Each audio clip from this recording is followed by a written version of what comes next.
संदीप ने अपनी माँ के कहने पर गांव में शादी कर ली थी। लड़की का नाम था सुनीता।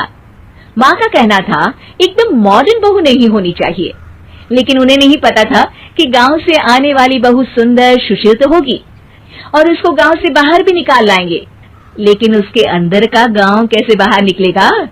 शादी के कुछ दिन बाद, माँ टिफिन तो देना जरा।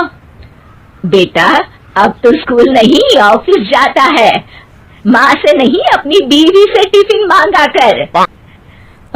ओके माँ। सुनीता टिफिन ले आओ।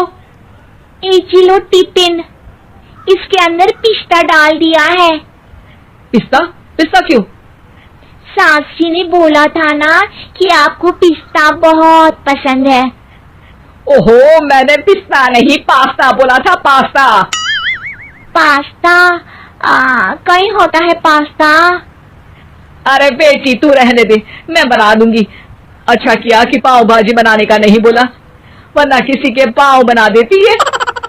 सुनीता को बुरा लगता है, लेकिन उसकी नादान हरकतें कम नहीं होती। ऐसे ही एक दिन, अरे तुमने ये क्या लगाया है? अरे आप वो फूस फूस करके लगाते हैं ना, वही। डियो? का दियो? किसको दियो? अरे वही ना जिससे खुशबू आती है। हाँ हाँ सही पकड़े हैं। अच्छा लेकर तो आना। कौन सा डियो लगाया तुमने? अभी लेकर आते हैं जी। संदीप की बात मानकर सुनीता अंदर से खुशबू वाला फुसफुस लेकर आती है। OMG!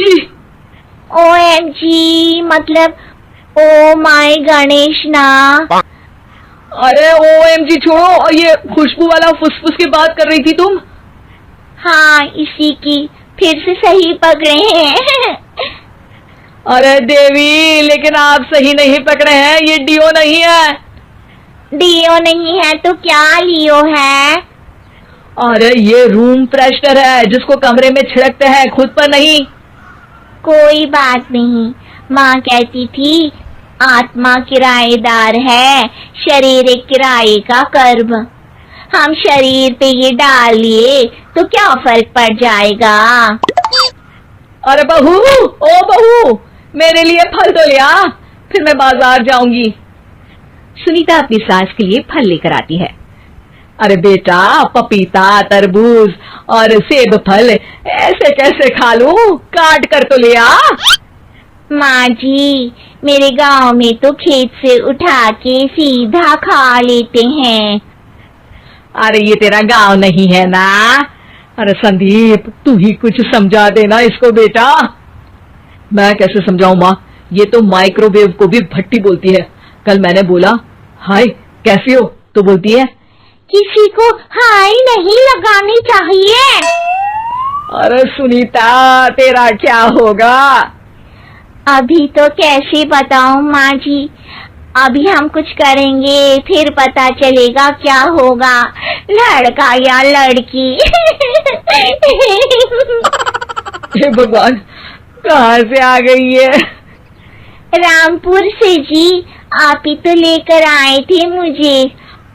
अरे मुझे माफ कर दो। पहले कोई गलती तो करिए जी, आपकी तो सारी गलती माफ कर देंगे हम। हाँ अरे बहू, मेरी बात सुन। फल यानी कि फ्रूट जब भी लाए ना तो काट कर लाना, ठीक है? जी ठीक है माँ जी, फल यानी फ्रूट यानी काट के लाऊंगी। सुनीता रोज ही कोई ऐसी हरकत कर देती जिसकी वजह से उसे घर में दो बातें सुननी पड़ती। एक दिन, माँ मेरे बॉस घर पर आने वाले हैं शाम को, उनका बर्थडे है, फैमिली साथ नहीं रहती उनके, तो यही पार्टी कर लेंगे। उनको अच्छा लगा तो शायद मेरा प्रमोशन भी हो जाएगा।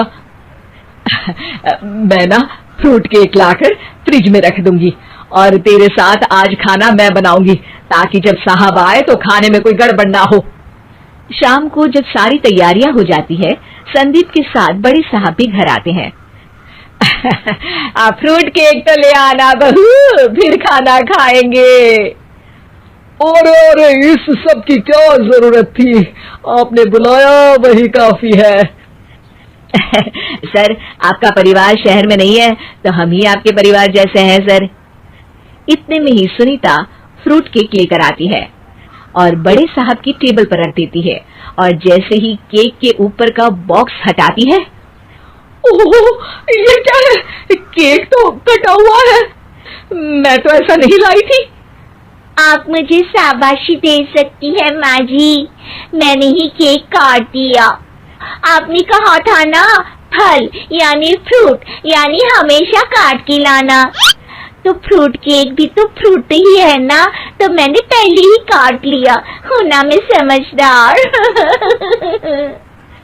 अरे बहू, ये क्या किया?